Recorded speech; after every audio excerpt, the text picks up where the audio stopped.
I'm Jonathan Goyette from the Eagles in Division D. Justin Cerantola from Brocasian, quarterback, receiver, safety. Omari Newton from Redemption, Waterboy, Rusher, and Cheerleader Extraordinaire. Yeah, man. Welcome to Breaking the Huddle. I'm JP Mancini, and with me as always are three guests from the Flag Plus football community. First we have Jonathan Goyette from the Eagles in Division D, Justin Cerantola from Brocasian in Division C, and Omari Newton from Redemption in Division B. So as normal custom for the show, guys, we have each of you speak a little bit about your team or about the season you're having or the week you had, whatever you choose. So Jonathan, we'll start with you. Why don't you tell us a little bit about the Eagles so far this season or this week? Yeah, the Eagle for now, it's 6-0 on the season. This is a pretty good season for now. We touched some woods for don't going too bad for the The final next four games? Yeah, and we do a good job on defense. We have a little trouble in offense for the beginning of season, but now I think it's resolved, and we continue to do a pretty good job. Well, you can't complain. You guys are 6-0 at this point, so there's really not much to fix right now. Sure. And Justin, how about you? About the season or the week? I play for Brocasian, and as you know, we have a pretty great offense so far this year, so that's going well for us, but need to work on our defense a little bit. We're 3-3 right now. A little inconsistent, but most of the games we lost, we didn't have a full roster.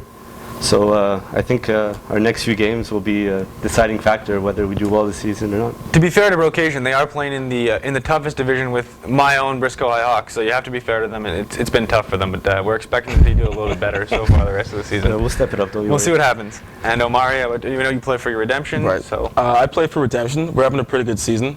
I gotta say, right now we're 4-2, but we're 3-0 since Sheck and I got back. Not saying, guys, that it was your fault that we lost those other games, but I'm just saying it was your fault we lost those other games. We had Andre Knights playing at quarterback, which is nothing you ever want to see, and it took out our best receiver as well. But since Sheck and I have been back, we've been doing well, and I think we've had a point differential of 80-20. We've outscored opponents 80-20 since our full defense has been back. So Redemption is now in full flight. They're ready to go. Who will be playing my black shirts in Division B at some point? That's right. So we'll chalk that up to a W for Redemption, I guess. The way it's been going recently, it looks like that is definitely a W for Redemption. So we'll see how that goes. In fairness, I really have no idea who plays for his team. I'm just talking smack. Well, it's okay. Ross is on that team, so just like anyone else is on this show, nobody really likes Ross. It's just we have him on because it's hard to get rid of him at this point. Can you get 2 W's in one game? If it can with Ross, it's possible that the other team gets 2 wins. Okay. So don't worry about that. Great. All right. So the first topic for this week is actually the process of building a winning team. Something we've been talking about a lot is we want to avoid the division dodging question. So forget about that. We're just talking specifically if you were building a team. Right. How would you build it? Would you build it with friends? Just a lot. I know, Justin, like you guys are built friends on your team, right? Yeah. I don't know for everyone else, but I know specifically for you, it's your friends on your team. And some teams, people like Rayhan Starwar, whose friends are no good at any football, so he has to go find guys in the league. He just has, he's a general manager and builds his team. So I want to know your opinion on that. How would you do it? Would you prefer to build it with friends, or would you prefer to build it through free agents? We'll start with you, Justin. I'll start. Well, our first season in the Winter League, we built it with a lot of friends. Well, some of them who hadn't really played football before, and others who still play to this day. And well, it didn't work out so well for us. We had some great players, but the people who didn't really play before had a hard time adjusting to even the speed of the game and everything. So we changed our team around a little bit this year. We didn't get rid of some of the players, but we added some more experienced players to our team that we've played with before. Pretty much our entire team, we all played for Saint Laurent Spartans at one time. So we just a whole bunch of friends from football. We all known each other since childhood, most of us. Some of them were coached by Cameraman Eddie's uncle in Saint Laurent, just so we can make that clear. There we go. So that explains that. That's why we're so great. That's why you guys are so great. That's true. Cameraman Eddie is great at what he does, so we assume that his uncle is just as good at coaching. Yeah, exactly. Jonathan, what about you? Is your team a group of friends or guys that you have found from... It's a mix of a group of friends and a group of ex-coach. We play together at the high school, and 2 of us coach play with us into the Eagles. And after this, we got some friends of the friends, but always players of football. He always contact football or touch football or flag football.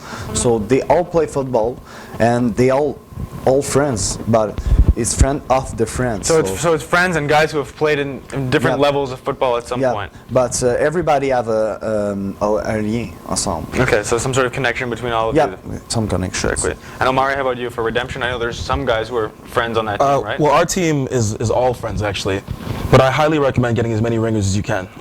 Like we threw 200 and like a pound of coke at Michael Irvin, and he didn't want to do it because we're not that good. But if we had the influence to get people that weren't our friends that were good, I would cut everyone on the team. Just get guys who want coke Seriously. and money?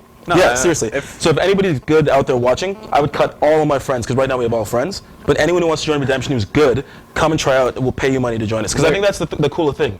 In rec sports, you should never play with your friends. You should try to go in the lowest division with the best players so you And win. just crush people. Totally, because that's what recreational sports is all about. I agree. That's what you should do. So it seems that all of you are playing with guys who are friends on your teams. Yeah. Do you think that leads to any rough patches? Is it tough sometimes playing with guys who you're so close with that you see all the time, Justin? I think it's easier because you actually you know these people, you know their weaknesses and their strengths, and they could communicate a lot better than people that you don't know. You know what like gets them going and what's really like what you can't say to them.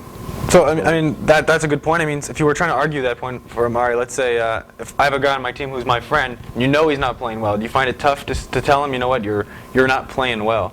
We want you to move somewhere else because you're not doing your job right now. You raised an excellent point. The key is having friends that aren't retards. Because if you have a friend who's a retard, it's going to be awkward for the whole season, right? Of course. So That like, does we make it have more some difficult. friends, my group friends, there are some retards, we just don't invite them to play football. Or old guys like Andre Knights. Well, I mean, I'm older, I'm 30 as well, right? Like our whole so team is old. So it's really just a bunch of really old guys on Redemption. It's sad. So if you lost to us, it doesn't really say much. That's true. Okay, so Jonathan, what about you? Do you think it's tough having friends on your team sometimes, or? I'm going into the French. Yeah, so go ahead, I'll answer tout in de French. suite. Moi, je pense que sincèrement, c'est très difficile de dire à un ami que non, tu peux finalement, écoute, on aimerait ça que tu joues avec nous autres, mais t'es pas assez fort. Tu fais pas partie. Tu peux pas rivaliser avec l'équipe contre qui on joue, tu n'es pas dans la même catégorie. Ça, c'est très difficile de dire ça à un ami. Et je crois que la meilleure façon, c'est de lui dire sincèrement, mais souvent, ça va nous arracher le cœur, puis c'est vraiment difficile. So, en même temps, c'est sûr qu'en jouer avec des amis, c'est beaucoup plus le fun, parce qu'en même temps, tu as une belle complicité avec eux autres. Donc, à chaque fois que vous faites un gros jeu ou que lui fait un gros jeu, c'est plus friendly.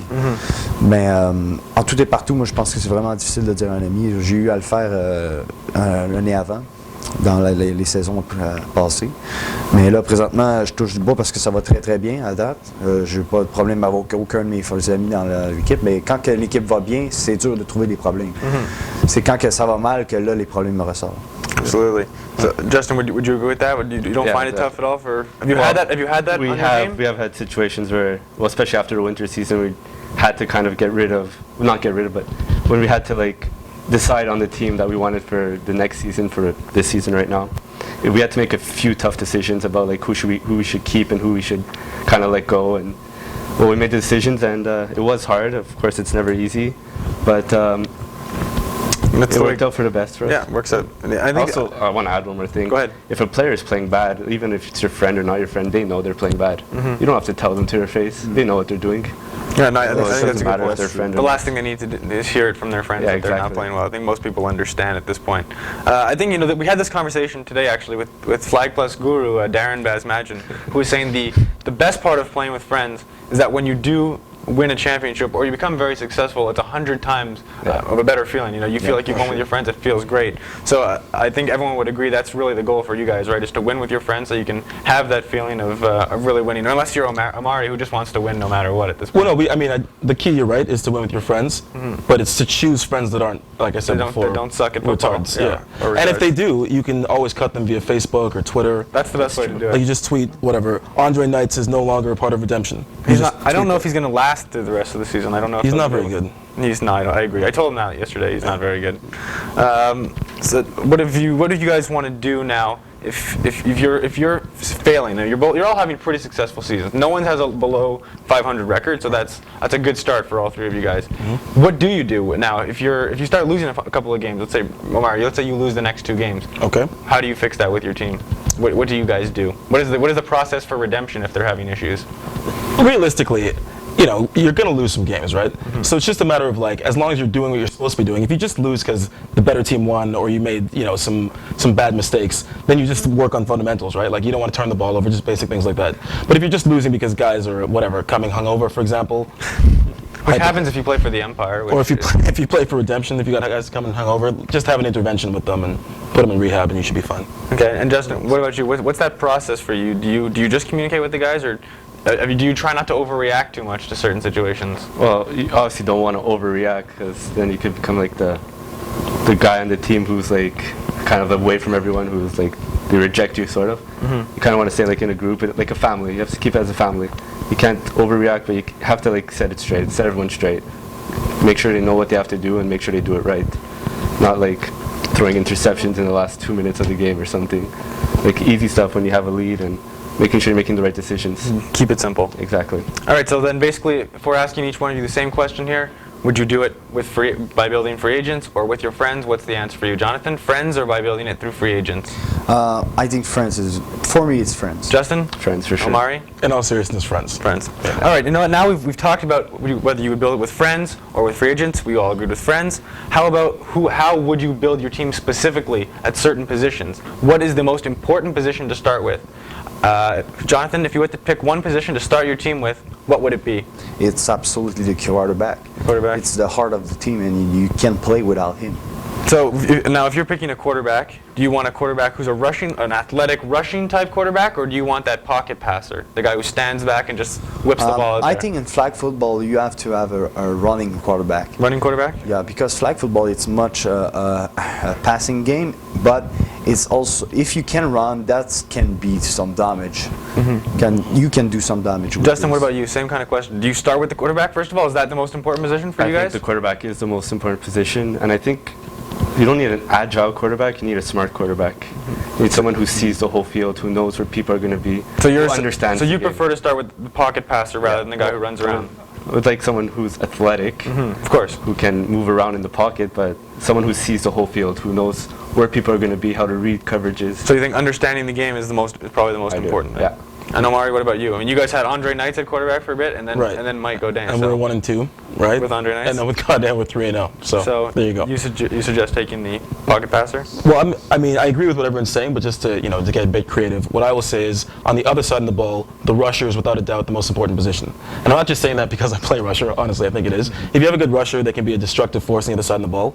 And I totally agree that you need a rushing quarterback because I know that for me, if we do a scouting report and we see that a quarterback doesn't run, my mentality as a rusher is all out, full tilt, full speed. Yeah. So even the threat of a guy being able to take off will affect the defensive strategy. So I think, yeah, quarterback is the most important and he should have the ability to run. But on the other side of the ball, you need a rusher who's consistent and doesn't take too many gambles. And then you can change a defense pretty much with your rusher, I think, right? You Yeah. choose how you play your coverage in the back if you have a great rusher. Yeah. That actually brings up the next question was, if you had to choose the next position after quarterback, I think most people would say quarterback is that most important position.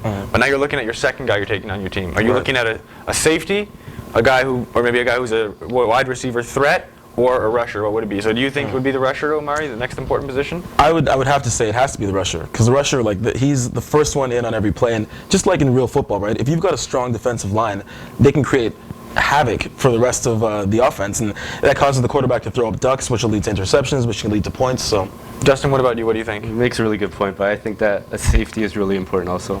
Someone who can see the whole field, who knows what he has to do on the field, who can really, a rusher, of course, is important. If you can have a quick rusher who gets to the quarterback, then it's easy for everyone else because, like he said, the quarterback's going to throw goose sakes up in there. And Well, you guys have one of the best in Division C, or play at least DB in Kyle Lofsky, right? Yeah. So he's do you a great think, and player. you think he's the heart and soul of your defense, and what makes you guys tick? Well, he's a great player. He's one of our best players. He actually never played defense before when he played football, so it's something kind of new to him. He always loved football, and he's playing great for us. But I have to say that right now, our captain on defense pretty much will have to be either Guillaume. I think he's a really smart player, and Kyle's a great player. He knows what to do on the field, and he gets to the ball fast. He's a fast player. He runs fast. He reads coverages great, and he just. I don't think there's one player on our team who really makes it tick. I think it's everyone in the group effort. Well, that's important, of course. If you can get a total team effort at this point, in all divisions, I think you need all your guys to play well. You can't just have one guy who's playing well to win games. Yeah. Jonathan, what about you? Would you choose a wide receiver, safety, or rusher? I have to say a rusher because us rusher do a good job for us defense, and that's why us defense do a really good job. Because You have one of the best rushers in the Division D at this point, we have right? the second one, but maybe the first one in the end of the season. And this rusher do enough pressure for the defense. Have just 3 seconds to watch their receiver. So if they can have just 3 seconds to pass the ball, you can do a lot of job. So if you don't have some time to throw the ball, I think it's the best position is the rusher. What kind of rusher is it? Do you like a guy who's fast or a guy who's big and tall and blocks the passing lane? You have to have the two abilities. He have to know if it's a running quarterback, he have to stay in the front of him and do a Block the passing lane, blocking right? passing. But if he's a pocket passer, you have to run fast. But if he can the two abilities in the same times, that's catastrophic. Justin, what about you? Would you prefer a guy who's just dead on speed or the guy with the long arms? We've tried both this year. We've had probably the tallest guy in the league, he's like 6'6" or something on our team. We tried putting him rusher, and I don't think it worked out great for us. Of course, he got in the quarterback's vision, but we switched to our shortest guy on the team, called Pee-wee, Dave. So we would assume that he would be short if that's his nickname. And he's pretty much the fastest guy on our team, and he gets to the quarterback, and since we put him in, he has like 6 or 7 sacks now. So it really, I think we're better off with the speed guy. And Omari, what about you? You're not the tallest guy in the world, Right. but so would you? Not the best rusher either, but anyway. But I think that ideally, the prototype would be somebody with a really low center of gravity. Because I think it's far more important to get in the quarterback's head and make sure that you're playing contain, especially in this league that's so based on running quarterbacks, than it is to block someone's vision. Because realistically, you're not going to block a guy's pass. You might be able to disrupt it once in a game. But what you want to do is, I mean, the way I see it is, it's like you're playing DB almost. Whereas your job is not to pick off the ball, it's not get burnt. So as rusher, your job is not necessarily to get the sack, but it's not to let a running quarterback get around you and have more time to throw the ball or run for a first down. So, that being said, the best rusher I've seen in this league is a guy who's like 6'5" or something. I don't know his name, but super tall, long guy. I think it's Andrei Zezovic from the Express. Maybe perhaps? he's just sick though. Like he's mobile, he's fast, and he's tall. He's got it all. So if it's who I think it is, Andrei Zezovic, the guy who's played for Express, who won a Division I championship. Yes, that guy. This year, and he's just absolutely insane. fantastic at the position. We have one final question about this. This may seem a little bit obscure, but it was a conversation that was taking place yesterday in the Dome during the games, and that was once you have your team, the start of the game, you win the coin toss.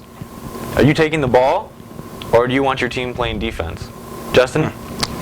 We take the ball as much as we can. To start? Because of our offense, it's pretty much it's what keeps our team going pretty much. It's our offense. So you assume we if wanna that's get- your strength, Yeah, try and exactly. put the pressure on them We right wanna away. get the points right away, make them feel like they have to get them back, and after maybe get a bad pass, get a pick. Jonathan, what about you? Do you prefer to play defense or? Yeah, we're going to start with defense because we have a lot of confidence on us defense, and we love to begin with the ball in the second half. Yeah. So we start with defense. Omari, what about you? I totally agree. Even when I'm playing Madden, I always kick the ball because if you get it back in the second half, it's like a whole new game starting. Whereas if you're getting demoralized in the first half and then the other team starts with the ball, they just pile on the beating, right? So, and what's really important is how you play Madden. That's how you should play it. You should play real life football the way you play Madden. That's it. Which is why I reset the game anytime we get down by a lot. Also, always go for it on fourth down. Absolutely. QB sneak, just 4 plays in a row. That's Definitely. it. Okay, so that's important. You know, there's a lot of guys who think that may be a stupid question, but that actually affects that game. If you can get off to a good start, it's probably the most important thing. All right, we're going to move into our next segment, which we do every week, which is called Commissioner for a Day. So this is where we give each of you the opportunity, if you ran the league for one day, what would you change about it? So you can change any rule, take one rule away, anything you want. Jonathan, what would you do if you had one rule that you could change or bring into the league? What would it be? Selon moi, j'irais plus avec changer le terrain pour qu'on puisse faire des bottées. Pour que la game soit plus... puis les passes arrière aussi. Passes arrière, amener ça dans le flag, parce que dans n'importe quelle autre ligne de flag, on a le droit des passes arrière après la ligne de mêlée. Ça serait bien. Puis des bottées, ça c'est sûr que ce serait le fun de jouer avec des unités spéciales. Là, présentement, on a juste attaque, defense, mais on n'a pas d'unité spéciale. Well, just an argument of what Jonathan said. I understand the laterals is something that a lot of players have advocated. They want to have laterals. The thing is, you don't want to have something that you're not presenting much for risk because there's no fumbles in flag football, right? Right. So if you're lateraling the ball, just if it hits the ground, there's really no risk for your team. So you want to be able to have something where there's just as much risk as there is a gain from it. So that's the reason it's not in the league. Right. Justin, what about you? If you had one rule, what would it be? Actually, went along the same lines. I was going to say fumbles. We should make fumbles like part of the game too, like so we could add lateral passes, so we could add a whole different dimension to the game. So you think then you can have guys trying to strip the ball or guys Yeah, why dropping? not? Oh, and the way it's been going so far this season, we've had enough discipline issues already with guys hitting each other. That's probably for that. But I understand if you add in fumbles, then you can add in laterals. You can add in a bunch of different rules. It changes the game a lot. And Omari, what about you? Well, you set me up quite nicely there, because my issue is going to be about tolerance policy for body contact or just inappropriate conduct, right? I think there should be a harder line stance. Because, I mean, I've seen some stuff this year where people have, like, threatened the lives of referees and been seriously. No, it's happened a lot. It's insanity. Like, I mean, to me, if you're losing your mind and threatening somebody's life in a recreation flag football league with 30-year-olds, you got bigger issues in the game you're losing, right? Yeah, definitely. So there should be a higher penalty for just conduct that doesn't belong in football.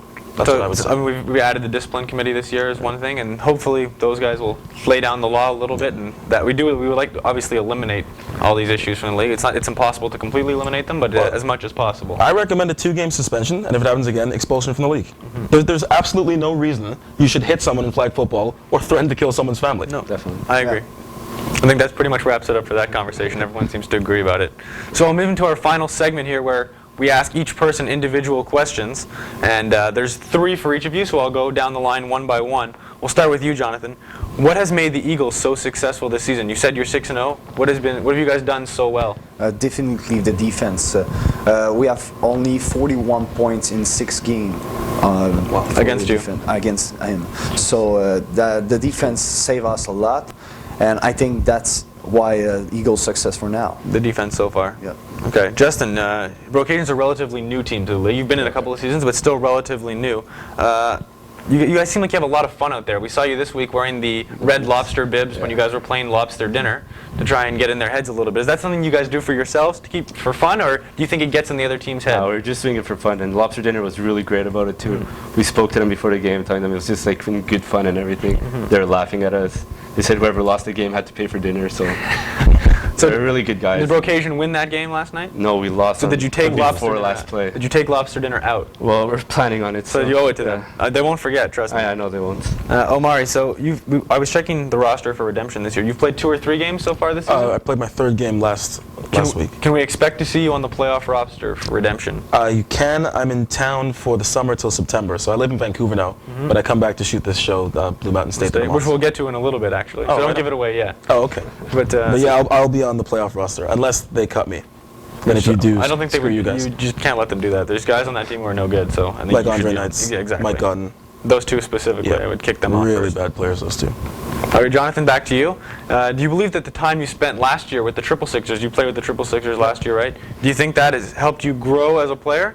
I think yes, because Triple Sixers do another type of football of the Eagles. They more control the time of the ball, and they keep the ball live to offense. So I try to keep this with the Eagles. And I think it's better for us offense, and we control more the ball, and I think the Triple Sixers help a lot. So their philosophy is carried over to the Eagles. They really taught you how to play a better style of football, right? Yep. Excellent. And okay, Justin, we talked a little bit before about Kyle Lachine. I mean, he's been getting a lot of media attention in flag plus football. Do you feel that he is at the top right now for Division C players, or do you still feel he has a long way to go? I think right now he's one of the best players in Division C, on offense and defense. He's burning guys. He's getting open all over the place, and on defense, not many people are getting by him. So, do you feel that he can grow even more as a player, or do you think he's I think at the top already? No, I think he can grow a little bit more as a player. I think he still has to improve on certain things. His IQ, his football IQ can massively grow still, and he could get a lot better. So I see nothing but good things from him in the future. I think anyone who's seen him play would agree that at this point this is a guy who can do a lot of damage, particularly in Division C. Omar, you've played with Redemption, you've played with the Shockers a little bit, right? Wow, you're good. I've done a little bit of research. All right. That's why Ross is no longer here. One of us had to do research, one of us doesn't. So you've played with Andre Knights, Yep. and you know Keyshawn Thompson as well, who plays for the Shockers? I do, yeah. Who is the better defensive player? Forget the offensive side of the ball. Damn. Of those two guys, who is the better defensive player? Well, Keyshawn, can I swear on this show? Probably not. No. Keyshawn can whoop my black behind, so I don't think, I'm not really all scared of Andre. So you have to choose. They're both really good. That's about it. So we know who we're not going to pick Keyshawn, which is a smart answer. I believe that's the correct answer. Never pick against Keyshawn. That's the one thing we've learned from this show. Ask Kareem Bennett. So Jonathan, we've talked about your 6-0 record. I think everyone's expecting you guys to be 9-0 heading into that Week 10 matchup against the Patriots. Do you think that matchup is going to decide who wins the division? I think absolutely yes, because Patriot is a strong team, maybe the better offense of us. So I think it's a really good matchup, and it been an exciting game in the Week 10. Do you think that your defense can hold the Patriots? I think yes for now, but we cannot make sure. You're going to have to find out in Week 10, right? Yeah. We'll have to come watch. Cameraman Eddie will be there to scorekeep and film the game for Patriots and Eagles. Remember that, Week 10. Justin, we want to know, now we talked about Karlovsky, enough talk about him. We want to know about you. What have you really brought to this team that has made Vocation successful? What's your greatest strength as a member of this team? Don't be modest with us. We want to know the truth. Actually, it's the first time I ever played quarterback in my life. And I feel like I've done pretty well in my brother's absence, of course, because he's our starting quarterback. He's our team, like our offensive leader. That's our guy, and I feel like I'm more of a receiver. It's what I've been all my whole life. I've been a returner. I've been speed, so that's what I've always felt like I could bring. But I feel like I brought another dimension when I become quarterback. So a little bit of mobility in your game, right? Exactly. We're both really quick, me and my brother Christian, at quarterback, but.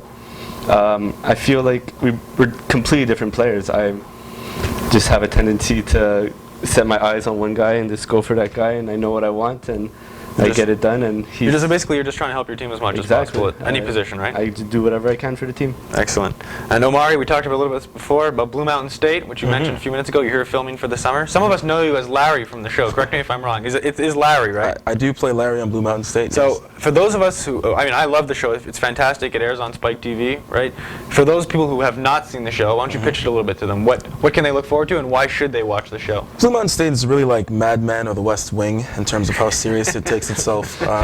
We were nominated for several Emmys last year, in particular for the episode entitled Pocket Pussy, where the whole team gets chlamydia from sharing a pocket pussy. I think Craig loses his ring inside a stripper was also a really good episode. It was really like an exploration of the male psyche in terms of feminist perspectives. So if you're into highbrow, super intellectual, cerebral comedy, then watch Blue Mountain State on Spike TV. What day does it air for those people who want to watch? It airs Wednesdays. We're actually on hiatus now. We just finished season 1. Well, a couple months ago we finished season 1, and we're filming season 2 this as we speak, actually. So when does that go back on the air? Do you know? We filmed till September, and I think it debuted in late December last year. So around the same time? Yeah, around the same time. And right now it's airing like in reruns on MTV in like 23 different countries and 40 different languages. So it's doing pretty well. So hopefully we can all watch. We'd like to support obviously the guys in our community when we can. So please watch the show. I think it's hilarious first of all, and it's very intellectual, like Omari said. If you love smart shows, this is the one for you. If you like chess, you'll love Blue Mountain State. I agree. You can do both at the same time, I think. You can play chess while using a pocket pussy and watching Blue Mountain State. Is there really a better day than that? No. I think everybody agrees that's just a good day. You know what? I think we're gonna have to close on that because Rob Campanan is gonna be extremely mad at us after having this conversation. But I think that's the best closing to Breaking the Huddle that we've had so far. So we thank all the guest guys. I thank all of you for coming on. It's been great, and hopefully we'll see you all next week on Breaking the Huddle. Thanks a lot. Thank you. Thanks.